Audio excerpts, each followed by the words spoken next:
사랑하는 성도 여러분, 오늘도 함께 하나님 말씀 대하게 되어서 진심으로 감사합니다. 성경 말씀 보겠습니다. 창세기 34장 28절입니다. 그들이 양과 소와 나귀와 그 성읍에 있는 것과 들에 있는 것과 그들의 모든 재물을 빼앗으며 그들의 자녀와 그들의 아내들을 사로잡고 집 속의 물건을 다 노략한지라. 야곱이 시므온과 레위에게 이르되 너희가 내게 화를 끼쳐 나로 하여금 이 땅의 주민 곧 가나안 족속과 브리스 족속에게 악취를 내게 하였도다. 나는 수가 적은즉 그들이 모여 나를 치고 나를 죽이리니 그러면 나와 내 집이 멸망하리라.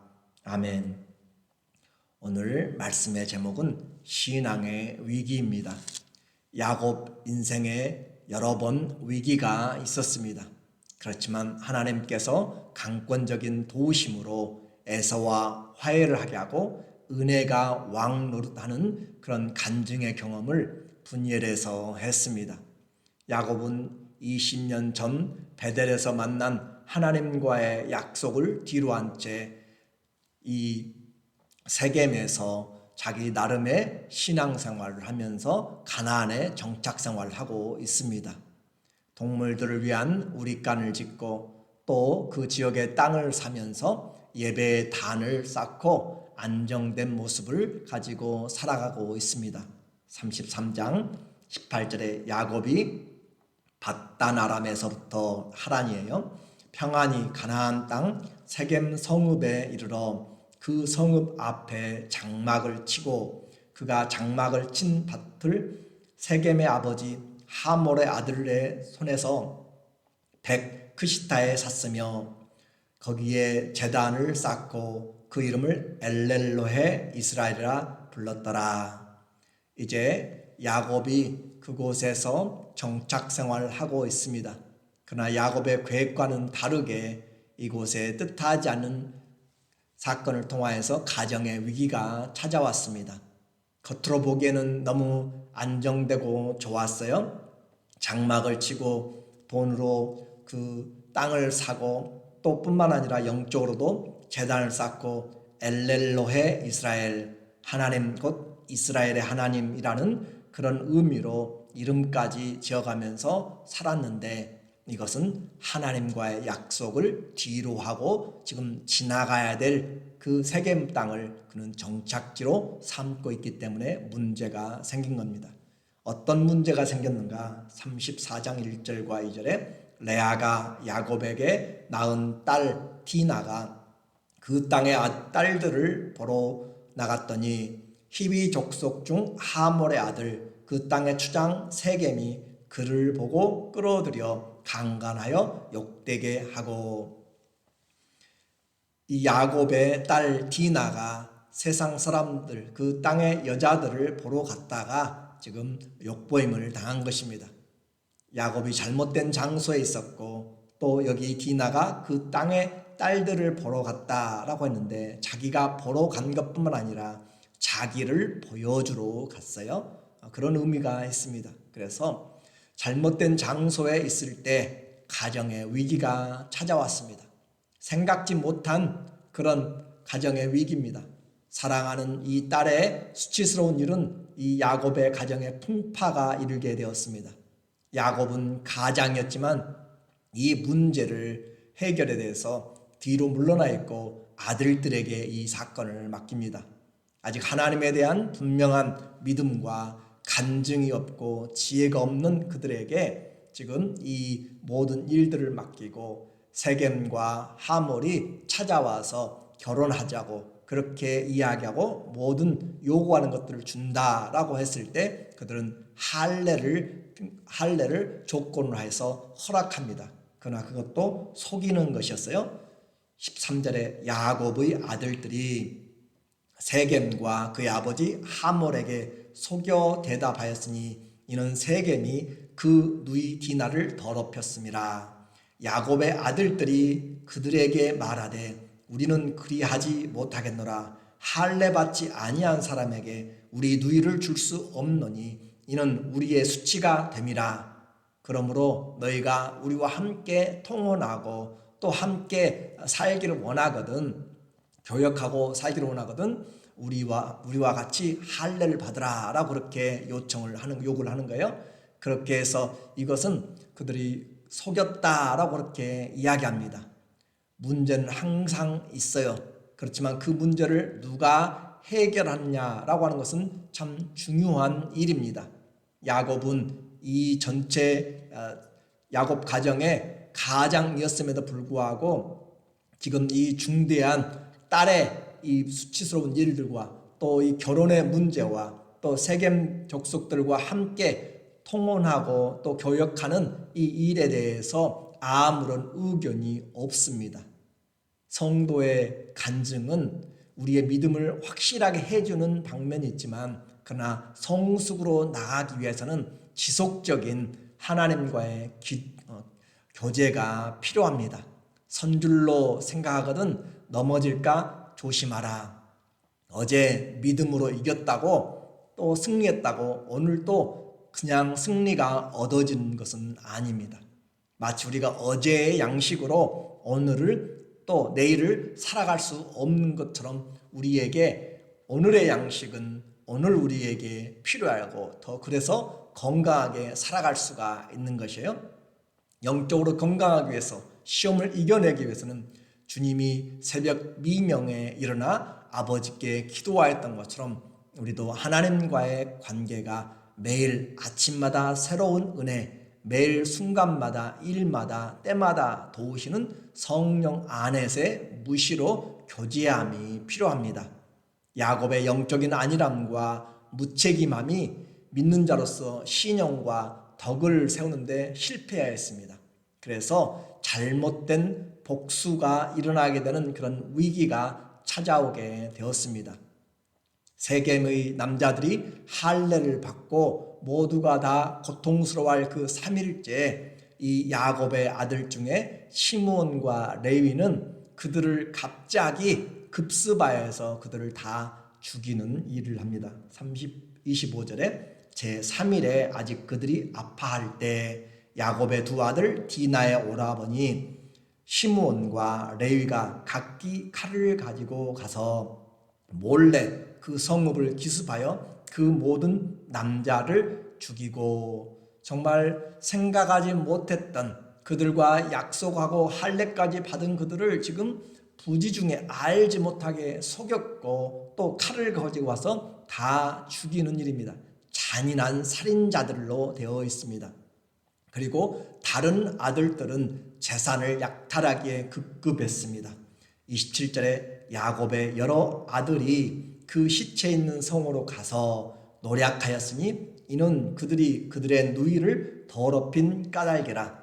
그들이 양과 소와 나귀와 그 성에 있는 것과 들에 있는 것과 그들의 모든 재물을 빼앗으며 그들의 자녀와 그들의 아내를 사로잡고 집 속의 물건을 다 노략한지라. 이처럼 지금 야곱의 아들들은 전부 다 가서 그 세겜의 사람들의 것들을 다 탈취하고 있습니다. 시므온과 레위는 사람을 죽이는 일을 했고 또 남은 그 동생들은 이 물건들을 다 사로잡고 노예로 만드는 그런 일들을 했어요. 정말 대담한 아이들입니다. 그리고 이때 야곱의 나이가 약 105세쯤 되니까 아마 지금 가장 큰 루벤이 아마 21~22살 정도 될 것 같아요. 그러니까 지금 이 시므온과 레위는 10대의 소년들입니다. 그러니까 야곱이 이 중요한 결혼의 문제, 자기 딸의 수치스러운 일, 그리고 통상의 문제에 대해서 10대에 불과한 아들들에게 이 문제를 맡겨버렸다고 하는 사실이 야곱이 크나큰 실수를 하고 있다라고 하는 것이에요. 해야 될 일들을 내가 하지 않으면 이와 같이 내게 맡겨진 사명을 내가 제대로 감당하지 않고 내가 귀찮다고 내가 물러나고 내가 뒤로 하게 되면 생각지 않은 위기들이 찾아오게 됩니다. 잔인한 살인자들이었고 성경은 이처럼 선택받은 자들의 실수를 그대로 다 기록을 하고 있습니다. 우리가 읽으면 너무 잔인하고 또 어떻게 그럴 수가 있느냐라고 할지 모르지만 이것은 실제로 오늘날 우리 성도들의 동일한 삶의 현장에서 이와 같은 그런 실수들이 별로 차이가 없습니다. 크게 다르지 않습니다. 우리는 얼마나 자주 신용을 깨뜨리고 또 교회와 또 직분에 맞지 않게 행동하고 종교를 통해서 이익을 보려고 하고 또 하나님의 자녀이지만 때로는 숨기면서 그 빛과 소금의 일들과는 전혀 관계가 없이 살아가는지 오늘 이 사람들의 성경에 나타난 이스라엘의 죄가 오늘 우리의 옛사람의 성품과 거의 비슷하다, 그대로 보여주고 있다, 판박이다 라고 생각하면 됩니다. 그러므로 우리는 결코 그들을 비난할 수가 없습니다.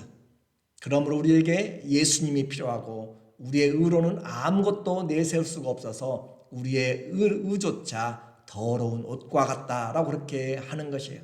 우리는 행함으로 아무도 비난할 수 없고 또 우리는 내세울 것이 없습니다.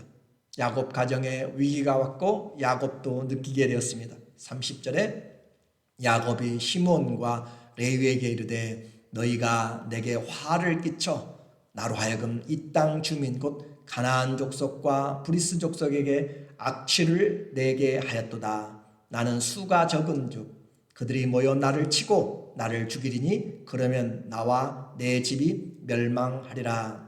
야곱은 가정의 가장으로서 이제 위기가 닥쳐왔음을 직감을 했습니다. 복수는 또 다른 복수를 낳게 됩니다. 오늘 창세기 34장은 잘못된 장소에 신앙의 안일한 생활이 주는 그런 위기를 말하고 있습니다. 그 세겜에서 야곱이 단을 쌓지 않은 것이 아니에요. 신앙생활 한다고 했지만 우리의 잘못된 신앙과 또 잘못된 양육과 우리의 삶의 무책임함이 얼마나 큰 위기를 가져왔는지 모릅니다. 하나님은 야곱을 만나 주셨고 또 야곱은 하나님에게 베델에서 그는 하나님에게 서원을 했어요. 창세기 28장 20절에 야곱이 서원하여 이르되 하나님이 나와 함께 계셔서 내가 가는 이 길에서 나를 지키시고 먹을 떡과 입을 옷을 주시어 내가 평안히 아비 집으로 돌아가게 하시오면 여호와께서 나의 하나님이 되실 것이요 내가 기둥으로 세운 이 돌이 하나님의 집이 될 것이요. 베델 하나님의 집이잖아요. 하나님께서 내게 주신 모든 것에서 10분의 1을 내가 반드시 하나님께 드리겠나이다 하였더라. 이렇게 베델에서 하나님을 만나고 이전에 이 돌베개를 한 곳이 기름을 부어서 하나님의 집으로 내가 삼고 섬기겠습니다 라고 그렇게 구별하고 10의 1을 드리겠다라고 서원했는데 그는 10년, 20년, 30년이 지나가면서 그는 그 사실을 잊어버리고 말았습니다. 그리고 나름의 신앙생활에 지금 기본적으로 만족한 생활을 하였지만 그것은 하나님이 인도하신 합당한 길이 아니었습니다. 그러므로 우리는 범사에 우리에게 다가오는 모든 소리에 주의를 기울여야 됩니다. 주님 앞에 귀를 열고 마음을 열어야 됩니다. 사건 하나하나는 결코 우연이 되지 않습니다. 하나님 앞에서 우리는 모든 것에 대해서 주님의 뜻을 잘 분별하려고 하는, 그러므로 이런 일들을 통하여서 하나님께서 우리에게 주신 것이 무엇인지를 자꾸 물어야 됩니다. 사명을 잊어버리면 안 되기 때문에 그렇습니다. 문제는 분명히 위기입니다. 그렇지만 이 위기를 통해서 하나님은 또 우리를 부르고 계시는 하나님의 사인입니다. 야곱은 그 자리에 더 이상 머무를 수가 없었습니다. 가나안 족속의 보복이 불을 보듯 뻔하기 때문입니다. 이제 야곱의 이 행동은 전체 야곱 아들들의 행동은 야곱 가정 전체 또 이스라엘의 교회를 무너뜨릴 그런 위기를 만들게 되었습니다. 성도들의 복수도 우리에게 있지 않습니다. 복수에 불타는 것과 또 거짓으로 속인 것과 또 욕심과 혈기는 결코 우리들에게 합당한 것이 아닙니다. 야곱은 이제 이 일의 주동자인 시므온과 또 레위를 향해서 그가 잊어버리지 않고 마지막 그의 인생 임종 때 창세기 49장에서도 내 영혼아 이들의 모의에 관여하지 말고 내 영광아 이들에게서 함께 하지 말라라고 그렇게 아예 유언을 하면서 저주를 하고 있는 것을 보게 됩니다. 야곱의 삶에서 너무너무 충격적인 사건이었기 때문에 그렇습니다. 우리에게 당한 모든 형편들을 우리는 하나님 앞에 나눔으로써 하나님 내가 바로 보고 있는 것인지 내가 지금 바로 행하고 있는 것인지 내가 바로 걷고 있는 것인지 판단하고 있는 것인지 날마다 확인하면서 주님의 사명을 내가 확인하는 그런 은혜가 있어야 됩니다. 그래야 해서 한 번의 은혜로 끝나는 것이 아니고 하나님 앞에 성숙으로 나가는 길은 결코 쉽지 않습니다. 선줄로 생각하거든 넘어질까 조심하면서 하나님 앞에서 영적인 위기가 영적인 축복의 기회로 바꿀 수 있도록 그리고 성숙한 성도로 되어가기 위해서는 모든 범사에 하나님을 인정하라. 그리고 하나님의 뜻이 무엇인지를 그렇게 구하는 삶으로서 위기를 기회로 바꾸시는 하나님의 사람들 되시기를 예수 그리스도의 이름으로 축원합니다. 아멘. 기도하겠습니다. 하나님 아버지, 우리 인생에 좋은 소식보다는 이처럼 생각지 않은 많은 아픔과 또 고통이 있습니다.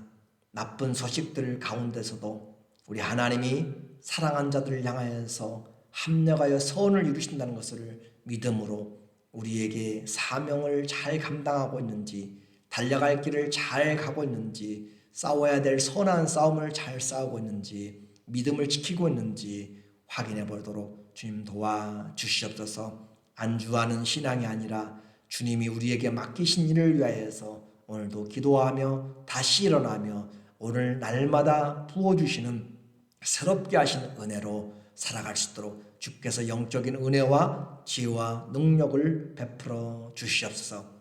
때마다 일마다 도와주시는 사랑의 하나님 예수 그리스도의 이름으로 감사하며 기도드리옵나이다. 아멘.